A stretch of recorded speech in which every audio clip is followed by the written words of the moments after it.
Hello बच्चों, कैसे हो। आज की वीडियो में हम प्रमाणित करेंगे दर्पण सूत्र 1/v प्लस 1/u बराबर 1/f। तो हम चलते हैं अवतल दर्पण में दर्पण सूत्र 1/v प्लस 1/u बराबर 1/f प्रमाणित करें। बच्चों, दर्पण सूत्र प्रमाणित करने के लिए सबसे पहले हम एक अवतल दर्पण mm डैश की रचना करते हैं, जिसमें फोकस F, वक्रता केंद्र C तथा ध्रुव P है। दर्पण के मुख्य अक्ष पर अनंत और वक्रता केंद्र के बीच एक AB वस्तु रखते हैं, जिसका प्रतिबिंब फोकस और ध्रुव के बीच A डैश B डैश बनता है। बच्चों, हम जानते हैं कि जब अवतल दर्पण के सामने अनंत और वक्रता केंद्र के बीच जब वस्तु को रखते हैं तो उसका प्रतिबिंब फोकस और वक्रता केंद्र के बीच वास्तविक तथा उल्टा बनता है। जैसा हमने रचना किया है उस रचना को हम लिखते हैं। माना कि mm डैश एक अवतल दर्पण है जिसका फोकस F, वक्रता केंद्र C तथा ध्रुव P है। दर्पण के मुख्य अक्ष CP पर अनंत और वक्रता केंद्र के बीच AB एक वस्तु रखते हैं, जिसका प्रतिबिंब फोकस और वक्रता केंद्र के बीच A डैश B डैश बनता है। दर्शाना है 1/u 1/v प्लस 1/u बराबर 1/f। रचना से मुख्य अक्ष CP पर OD लंब खींचा। प्रमाण में हम देखते हैं समरूप त्रिभुज ABC तथा त्रिभुज A dash B dash C में। बच्चों, यहाँ पर त्रिभुज ABC तथा त्रिभुज A dash B dash C आपस में समरूप है, क्योंकि इसके दो कोण आपस में बराबर है। इसलिए जब किसी दो त्रिभुज के दो कोण आपस में बराबर होते हैं तो दोनों त्रिभुज AA समरूपता कसौटी से समरूप होते हैं। यहाँ पर भी इस त्रिभुज, ये त्रिभुज और इस त्रिभुज में कोण ये समकोण है, इसलिए दोनों बराबर होंगे। कोण ये और कोण ये शीर्षाभिमुख है, इसलिए दोनों कोण बराबर होंगे। इसलिए त्रिभुज ABC समरूप त्रिभुज A dash B dash C। अब हम जानते हैं कि जब दो त्रिभुज आपस में समरूप होते हैं तो उसके संगत भुजा अनुपात में होते हैं। इस त्रिभुज का संगत भुजा AB बट्टा A डैश B डैश तथा AC बट्टा A डैश C हमने लिखा। AB बट्टा A डैश B डैश बराबर AC बट्टा A डैश C, समीकरण 1।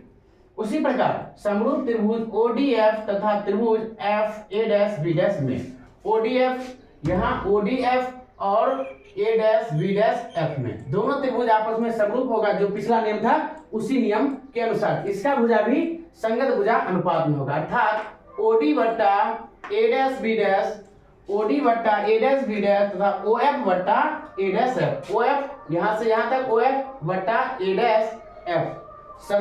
इसको समीकरण 2 मानने से पहले इसमें थोड़ा सा चेंज करते हैं।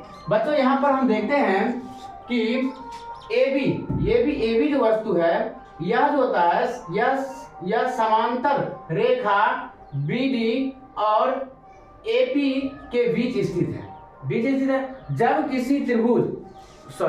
जब किसी समांतर रेखा के बीच कोई लंबवत रेखा हो तो उसके बीच, जब किसी समांतर रेखा के बीच कितना ही लंबवत रेखा खींचे, सभी लंबवत रेखा की लंबाई समान होती है। यहाँ पर AB भी इसी समांतर रेखा के बीच लंबवत रेखा है और OD भी इसी समांतर रेखा के बीच लंबवत रेखा है, इसलिए AB बराबर OD होगा।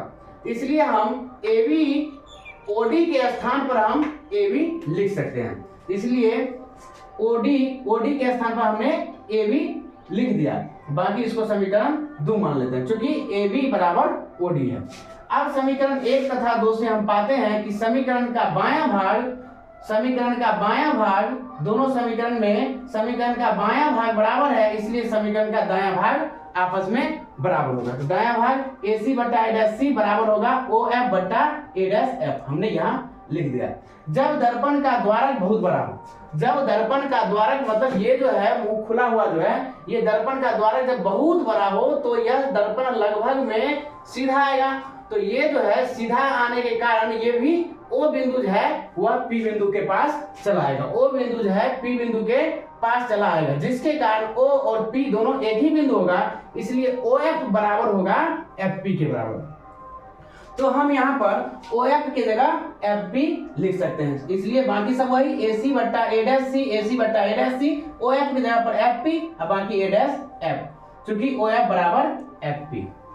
अब देखते हैं, अब बच्चों हम किसी भी दूरी को प्राप्त करने के लिए, जैसे मान चलो यहाँ पर है, अगर यह पूरे रेखा की लंबाई है 8 सेंटीमीटर और यहाँ से यहाँ तक की लंबाई 5 सेंटीमीटर है, तो यहाँ से यहाँ तक की दूरी ज्ञात करने के लिए हम क्या करते हैं, x का मान ज्ञात करने के लिए हम क्या करते हैं, पूरी लंबाई में से अगर इतना लंबाई यहाँ से पूरी लंबाई में से इतना लंबाई अगर घटा देते हैं तो हमें x का मान यहाँ तक की वैल्यू मालूम हो जाता है। तो कितना हुआ, वही 3 हुआ।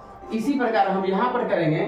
तो ऐसा करेंगे क्यों, इसलिए करेंगे क्योंकि हम इसको फोकस, वस्तु दूरी और प्रतिबिंब दूरी के रूप में इसको प्रदर्शित किया जाएगा। यहाँ पर AP, अगर हम AC यहाँ से यहाँ दूरी, यहाँ से यहाँ दूरी, ना ही यह फोकस दूरी है, ना ही यह वस्तु दूरी है और ना ही यह प्रतिबिंब दूरी है, कोई भी दूरी नहीं है। तो इस फॉर्म में हम लिखने के लिए हम AC को लिखने के लिए हम AP में से अगर CP अगर घटा देंगे तो इतना प्राप्त हो जाएगा, इसलिए AP माइनस CP। इसी प्रकार A डैश सी को प्राप्त करने के लिए CP में से अगर हम A डैश P घटा देंगे तो इतना प्राप्त हो जाएगा, तो CP minus A dash P बराबर, उसके बाद है FP। बच्चों यह FP जो है फोकस, यहाँ पर FP फोकस दूरी है, इसलिए इसको इसी फॉर्म में छोड़ देते हैं। A डैश F ज्ञात करने के लिए हमको A डैश P में से FP घटाएंगे, A dash P minus FP। जब फोकस दूरी F, वस्तु दूरी U और प्रतिबिंब दूरी V हो, तब मानक चिन्ह परिपाटी से AP जो है, AP वस्तु दूरी है, इसलिए इसे माइनस U और माइनस CP वक्रता त्रिज्या है, वक्रता त्रिज्या फोकस दूरी की दुगुनी होती है, इसलिए 2F इसको लिखेंगे। चूंकि ध्रुव से इस ओर है इसलिए माइनस में लिखेंगे, माइनस 2F बट्टा CP को CP वक्रता त्रिज्या, CP भी वक्रता त्रिज्या, यहाँ पर जो यहाँ था CP वही यहाँ है, इसलिए इसको भी माइनस 2F, फिर माइनस A डैश P जो है प्रतिबिंब दूरी है, इसलिए इसको माइनस V से लिखेंगे। उसके बाद FP फोकस दूरी है, इसलिए इसको माइनस F बट्टा, उसके बाद A डैश P जो है प्रतिबिंब दूरी है, इसलिए इसे माइनस V में लिखते हैं। उसके बाद माइनस FP फोकस दूरी है, इसलिए इसे माइनस F में लिखते हैं।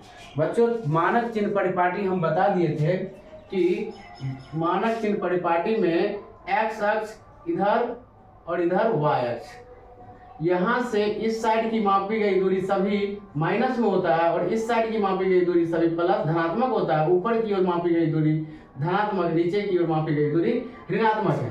तो अभी हम जितना भी दूरी लिए हैं वह क्या है, दर्पण से इस साइड का, इसलिए ये सब क्या होगा, माइनस ऋणात्मक होगा। सबको हमने ऋणात्मक मान दिया। अब जहां पर दो चिन्ह है उसको एक करते हैं, minus minus plus, minus minus plus, minus minus plus. अब क्रॉस मल्टीपल हम गुना करते हैं। क्रॉस मल्टीपल जब गुना करेंगे तो इसको इससे और इसको इससे गुना किया जाता है।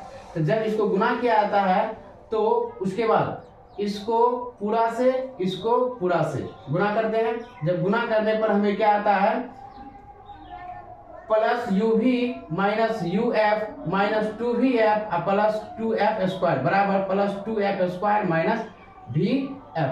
बच्चों यहाँ पर 2F स्क्वायर और प्लस 2F स्क्वायर दोनों सेम है। अगर ये समीकरण के उस साइड जाएगा तो माइनस जाएगा, जिसके कारण दोनों घट के 0 हो जाएगा, इसलिए इसको इधर से ही कैंसिल कर देते हैं।